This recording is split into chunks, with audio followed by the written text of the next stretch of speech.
Amp2.tv presents You and Your Doctor, teaching you to live a longer and healthier life. Proudly sponsored by All County Healthcare, where people are the heart of our business. All County Healthcare is a Medicare certified agency where one call will service all your home care health needs. For more information, call 954-717-7027 or visit our website, allcountyhealthcare.com. Now, let's get informed to living a longer and healthier life. Here is your host for today's show. Welcome back to another episode of You and Your Doctor. I am your host, Louise Gomez, sponsored by All County Healthcare, and we are a certified home health care agency. We're servicing Palm Beach County, Broward, and Miami-Dade. You can you can reach us directly at 954-717-7027. And today I am delighted to introduce everybody to Dr. Samir Verma. He is a cardiologist right here in Boynton Beach. You can reach him directly at 561-369-7865. And it's Verma Health, Internal Medicine and Cardiology. The address is 2580 South Seacrest Boulevard, Boynton Beach, Florida, 33435. And the website is vermahealth.com. Thank you so much for coming to the show today, Dr. Samir. We appreciate you. Yeah, thanks for having me. This is my first show, and it's wonderful to have my first show at the 2-year anniversary of our host, Laura, at our home. Yes. Appreciate that. Yeah. So, Dr. Samir, I usually like to introduce doctors and kind of talk about background, a little bit about maybe where did you go to school, what made you want to become a doctor, and maybe what influences you might have had in that area. So if you want to share with us a little bit about your journey to becoming a medical doctor, we appreciate that. So I come from a family of physicians, and so does my wife. Her father is an oncologist. My grandfather, my mother's father, was a family physician in India. My father is a cardiologist.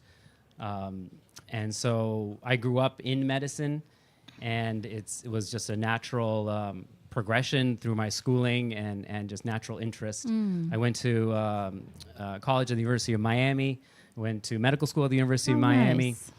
I did my cardiology training at the University of Florida. So pretty much everything has been in Florida. I grew up down here.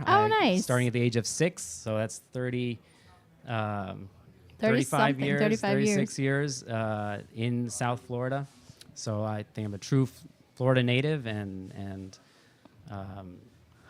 it's just pretty much come full circle. It's like a family thing. It's like I kind of get the impression that you just knew that this is what we do, right? Like you come from a lineage of healers, right? So it kind of just came natural to you, it sounds like.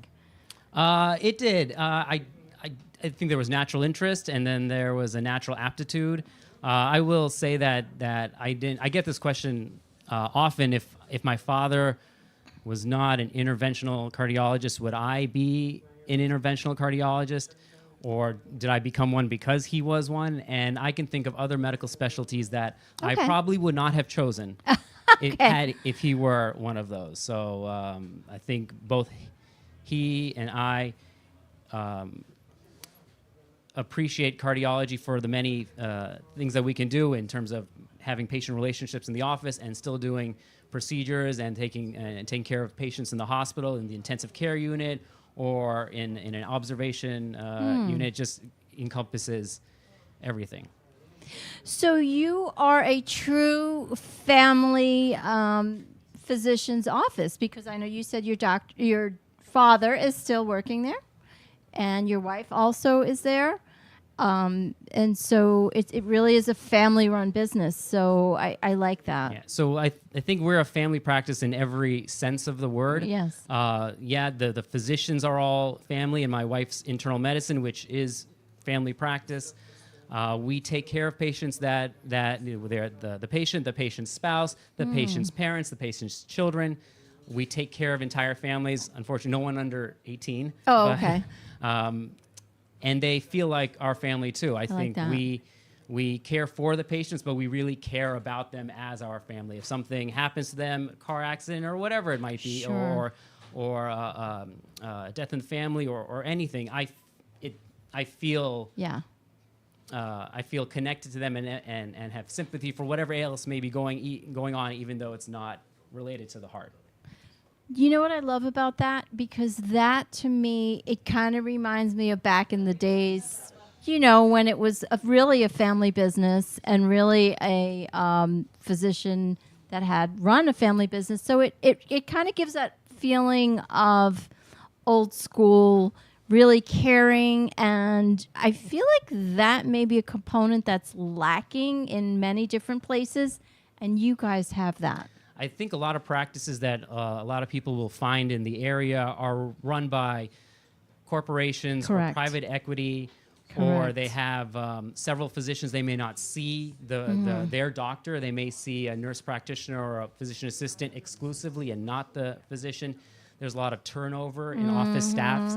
And for us, in that respect, our office staff is a core group of people who also know and care about the patients just as much as we do, and they've been there longer than I've been there. Wow, that's impressive. So there's no turnover. That's kind of like a secret ingredient that maybe people aren't aware of, because people are looking to have that community, I want to call it, where you have a genuine family unit, and then you have your patients that you consider to be family. So that's a very special and rare thing to find nowadays. So I acknowledge you for that. Yeah, I think it keeps a lot of us going, because it can be a very stressful. Right. It can be a stressful job. The office is busy. Sure. We try to be very efficient. We do everything we can to have, if patient needs to come in the same day or the next day or needs an urgent phone call. So there's a lot of stress, and there's many days that I personally go without eating breakfast or lunch. Yeah. And you need something that's rewarding to you, and that is the relationships that we form. Otherwise, amazing. it would just be, I don't know. I can't even think of the word. But I can appreciate that. And so, Dr. Samir, let me ask you, do people need a referral to see you, or how would that work if somebody is having challenges and they feel they need to see a cardiologist or... Yeah. So it's a complex question, because the insurance market is complicated on its own. So long story short, it depends on the insurance. If you require a referral to see a specialist, then you'll need a referral to see us. However, if someone comes in and they need to be seen, we will do everything we can to get a referral that day. Okay. But we are available for the patient. Other insurances, Medicare may not require referrals, and then they could just call and make an appointment or just walk in. I was going to say, can they just call and maybe just find out? Let's say they speak to one of the admin and find out, this is the insurance I have, and this is, so they can just call directly. I'm going to give the number again. So if anybody's listening and they need to call in, the number is 561-369-7865. And because it's a complicated question, everybody has a different situation. Right. Let's have them call in directly and figure out what would be the best solution for them. Yeah. We always do our best to try to explain it to the patient, because it's, even for me with my insurance, I get confused. Yeah. So other patients, and I'm in the business, so someone who isn't in the business and it may be new to using their insurance, it can get very complicated, can get frustrated. Yeah. And we're frustrated as well, but we try to get everyone in who needs to be seen. So let's talk about common challenges that you see on maybe a day-to-day or weekly basis. What are some of the things that you see that maybe can even be prevented? So I think a lot of the challenges that maybe patients don't see that we experience would be communication between physicians. So if a primary care physician thinks the patient should see a cardiologist, and then the patient comes in and sees us, a lot of times we don't get the records, and people think that even though they ask the records to be sent, we don't have them, and that delays things a little bit. The appointment has less informative. There's less we can do without the information. It's an extra visit. They have to come back so we can review everything. So the system doesn't work as smoothly as you think it might. In our practice with my wife as a primary care physician, that doesn't happen. I was going to say, that helps to kind of funnel through the patients. Everything is in one place. Decisions between the family doctor and the cardiologist are made in real time. But I don't think that's just something that we have.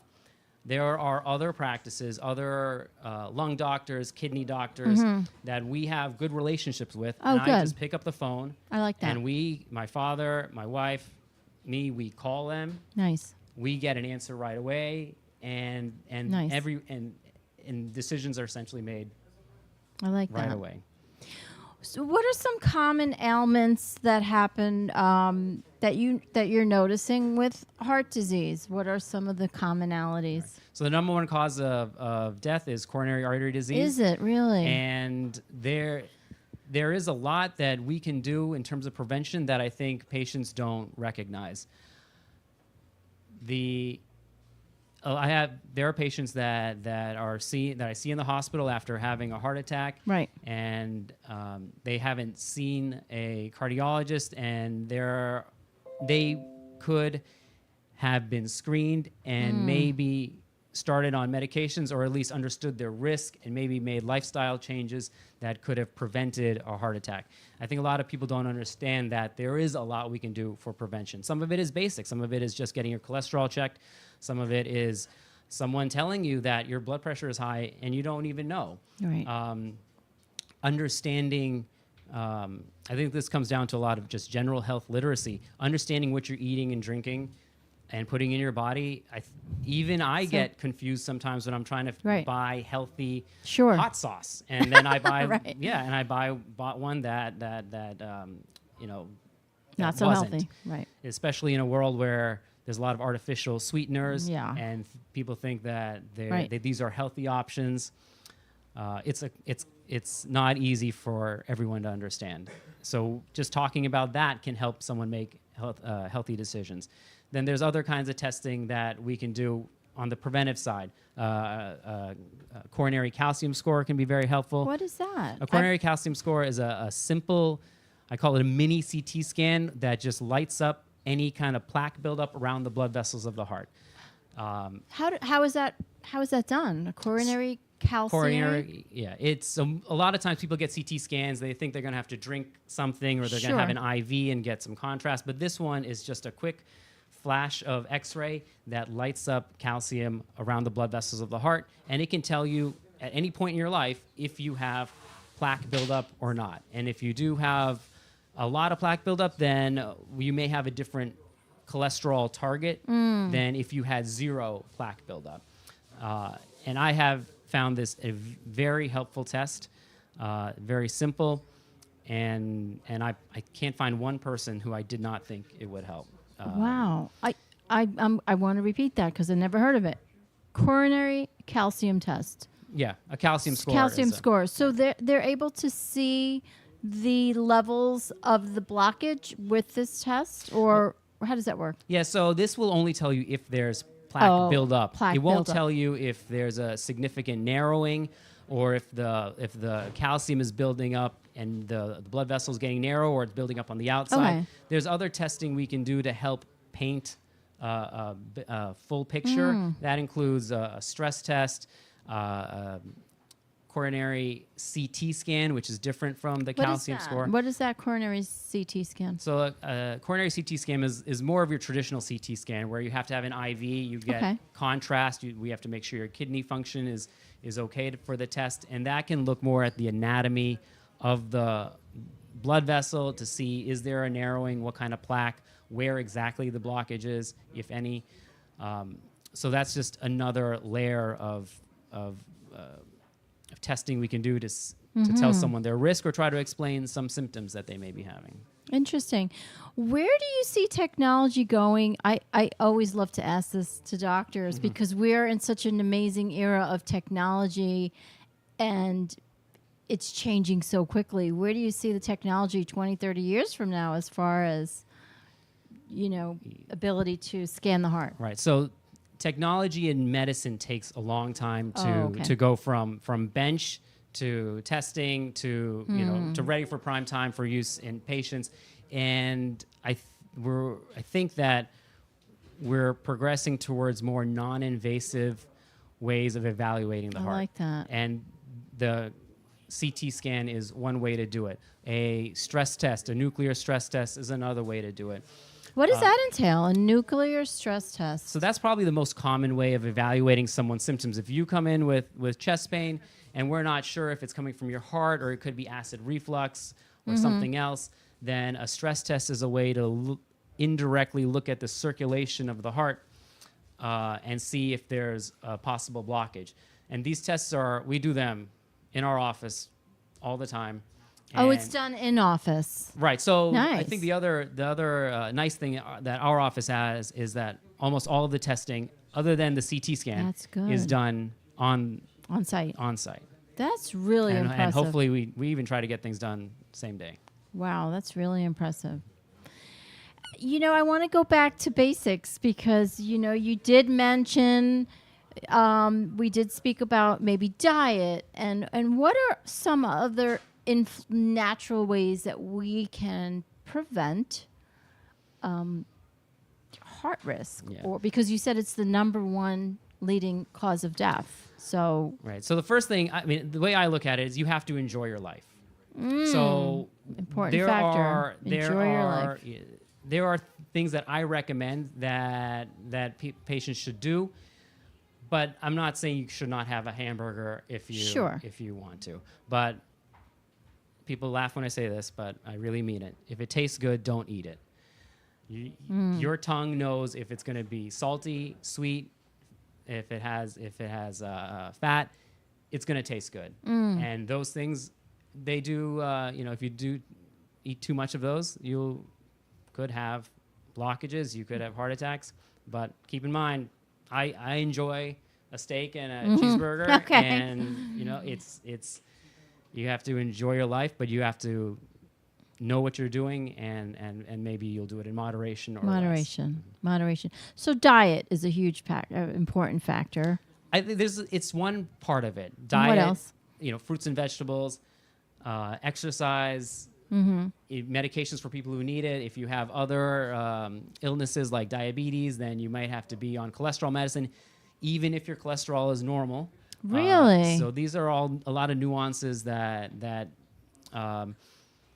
we can talk about and help patients get on the right track. Interesting. So even if you you maybe have to get on cholesterol medicine. We have a quick commercial break, actually. We'll finish that conversation right when we come back.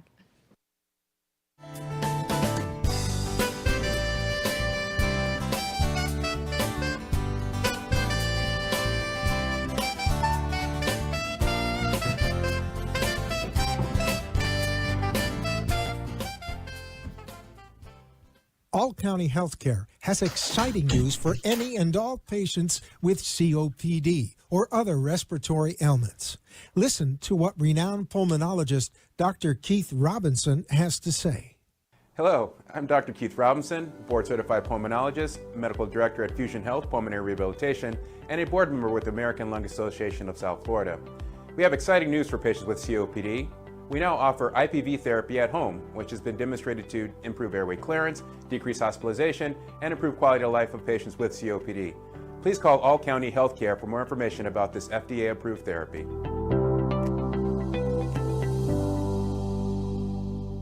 For further information, call All County Healthcare now at 954-717-7027.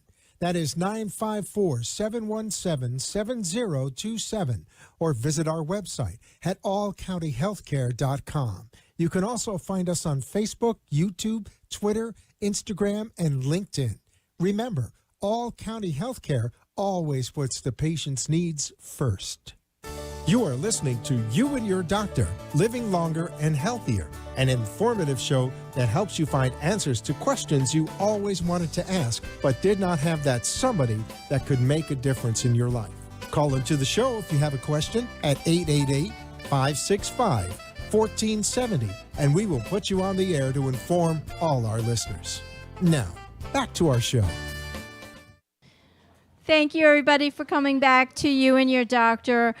We're going to be wrapping it up. We want to thank you, Dr. Samir, for joining us today. Pleasure is mine. Absolutely. And to contact you, Dr. Samir Verma, you are at 561-369-7865. And the website is vermahealth.com. Thank you, everybody, for tuning in. And we'll see you next week with You and Your Doctor. Have a great week, everybody.